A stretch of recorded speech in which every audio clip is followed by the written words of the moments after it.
After the Federal Reserve's meeting ended this May 1st, they released their decision to keep their Fed funds rate where it is.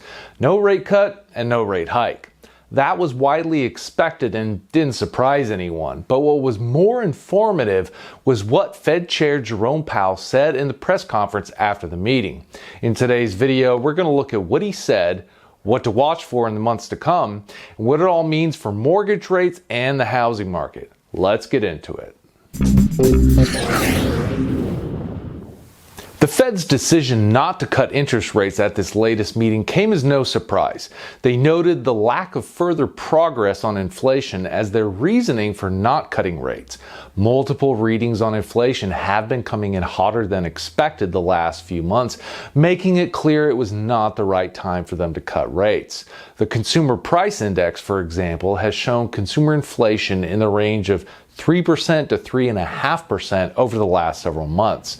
The Fed's target is 2%, and they're not going to cut rates until it starts trending lower again. At Fed Chair Powell's press conference, he made a few statements we can take note of. First, he said inflation is still too high and further progress in bringing it down is not assured and the path forward is uncertain. This confirms that any decision the Fed makes at future meetings is going to be data dependent.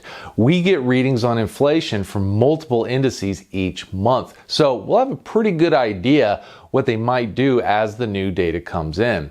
I'll be releasing inflation updates each month as well to keep you up to date on where things are headed. Another important statement Powell made is that he sees a rate cut as being much more likely than a rate hike at this time in terms of their next policy move. This confirms that we are most likely at peak interest rates for things like mortgages and they won't be going higher. There will still be some movement on mortgage rates here and there depending on what happens in the bond market, much like we've seen over the last few months, as you can see in this graph here. But an average 30-year fixed-rate mortgage above 8% is not in the cards right now. The Fed has 5 more meetings scheduled in 2024 for their Federal Open Market Committee, which makes the decision on the Fed funds rate. The next meeting is on June 11th and 12th. And then there will be meetings in July, September, November, and December. Before that June meeting, there will only be 2 more Consumer Price Index releases, one on May 15th and one on June 12th, the same day the Fed meeting will wrap up. They won't have a lot of time to digest the report on June 12th, so the May 15th CPI release will be key to watch to gauge their next steps. The Fed's meeting at the end of July could be the most pivotal, however.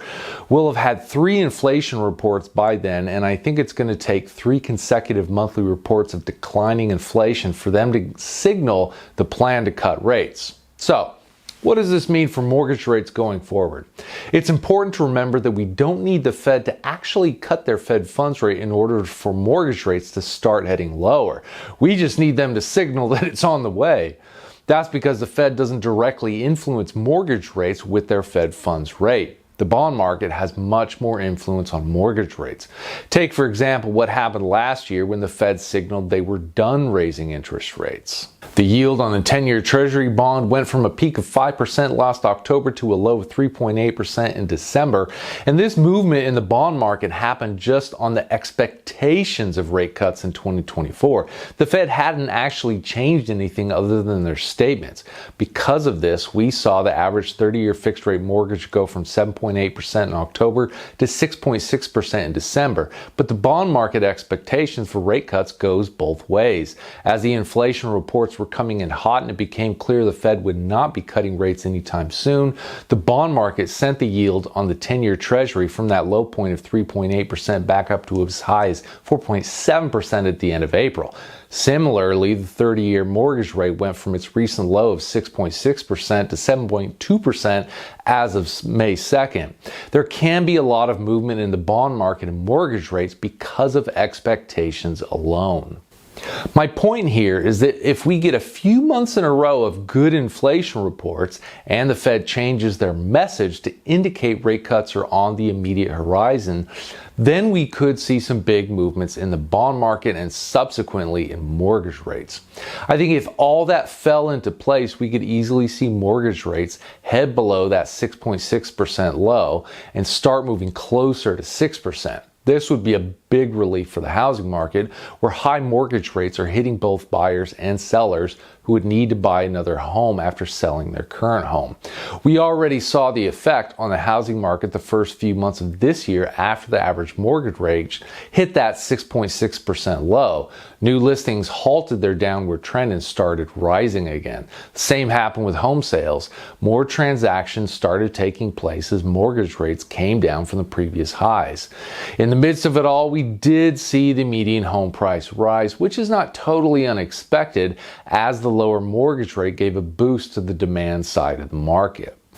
These are all the developments I'll be watching in the coming months. If you want to stay up to date on everything as it comes out, make sure you're subscribed to this channel and hit that notification bell down below so you know right away when my next video comes out. And if you found this video useful or at least mildly entertaining, don't forget to hit that like button on your way out to support the channel and help it grow.